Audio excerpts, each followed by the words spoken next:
Datuk Mufti, pada 2004 melalui kes Syamala Satya Silen melawan Dr. Jaya Ganesh Mogaraja, Mahkamah memutuskan ibu bukan Islam mendapat hak jagaan anak-anak yang telah diislamkan oleh bapa mualaf mereka dengan syarat ibu tersebut tidak boleh memberi makanan tidak halal, memberi didikan Islam dan lain-lain lagi. Malangnya, ibu tersebut telah membawa lari anak-anak mereka keluar negara dan sehingga kini bapa mereka tidak dapat bertemu dengan anak-anaknya.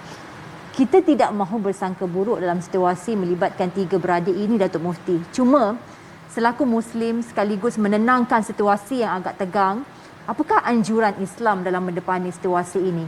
Kita tahu anak-anak perlukan kasih sayang ibu, pada masa sama isu akidah anak-anak juga perlu dipertahankan. Dari sudut pandang Islam, Datuk Mufti, apakah cara terbaik dalam mengendalikan situasi ini? Terima kasih. Ini perkara yang saya nak sentuh di sini. Cuba bayangkan, apabila anak-anak ni jelas pada mata semua rakyat Malaysia yang menuntun tentang sikap anak-anak ni, pakai tudung labuh, boleh baca Al-Quran, hafal Al-Quran, menang dalam pertandingan azan dan seumpamanya. Mereka Muslim, mereka solat, bukan kita yang cerita. Mak dia sendiri dalam berita itu cerita anak dia sembahyang subuh. Bukan senang, kadang-kadang orang tua pun tak sembahyang subuh. Anak dia bangun sembahyang subuh. Anak dia sembahyang zuhur. Anak dia suruh dia, ajak dia masuk Islam. Anak dia suruh dia baca buku agama. Kemudian tiba-tiba kita lihat lawyer-lawyer ni, yang kononnya mereka ni memperjuangkan rights kepada manusia dan seumpamanya, termasuk sebahagian yang mengaku Muslim ni, kata kita kena paksa dia balik untuk tukar kembali kepada agama asal dia. Di mana yang selama ni kau orang cakap tentang kebebasan, pemilihan, hak memilih? Sekarang ni siapa yang paksa siapa? Hari itu dia kata kita paksa budak ni masuk Islam, kita bukti tak paksa. Bapak dia yang bawa dan mereka masuk dengan sukarela. Sehingga hari ini mereka mengamalkan. Sekarang dia yang nak tukarkan agama balik itu, kenapa dia tak kata dia memaksa orang menukar agama? Ini isunya. Saya rasa saya antara orang yang dia orang pun kenal saya ni, pandangan-pandangan saya agak terbuka dalam banyak hukum hakam syarak yang berhubung dengan antara Muslim dan non-Muslim. Fatwa-fatwa di negeri Perlis pun agak lunak di dalam pengurusan hubungan Muslim dan non-Muslim. Kita boleh lihat dalam berbagai-bagai hal.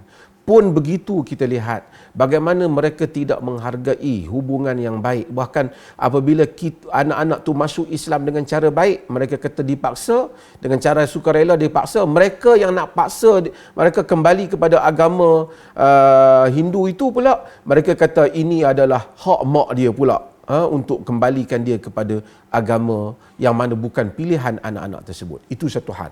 Ini adalah perkara yang kita lihat double standard dalam dakwaan-dakwaan undang-undang yang mereka kata ataupun dakwaan-dakwaan hak asasi yang mereka perkatakan. Kita sebagai orang Islam dalam hal ini, saya apa yang saya menjadi harapan saya dan harapan orang Islam ialah memberikan hak kepada mereka ini untuk menganut agama Islam. Tidak boleh dipaksa mereka. Tidak boleh untuk ditekan mereka. Tidak boleh dilakukan tindakan-tindakan yang ganas, yang menakutkan anak-anak ini.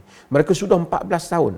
Jika hal itu berlaku, menjadi tanggungjawab bagi setiapnya mengucap asyhadu an la ilaha illallah wa asyhadu anna Muhammadar Rasulullah, memastikan anak-anak ni boleh mengamalkan agama Islam yang telah mereka anut dengan cara yang rela, bukan cara yang paksa.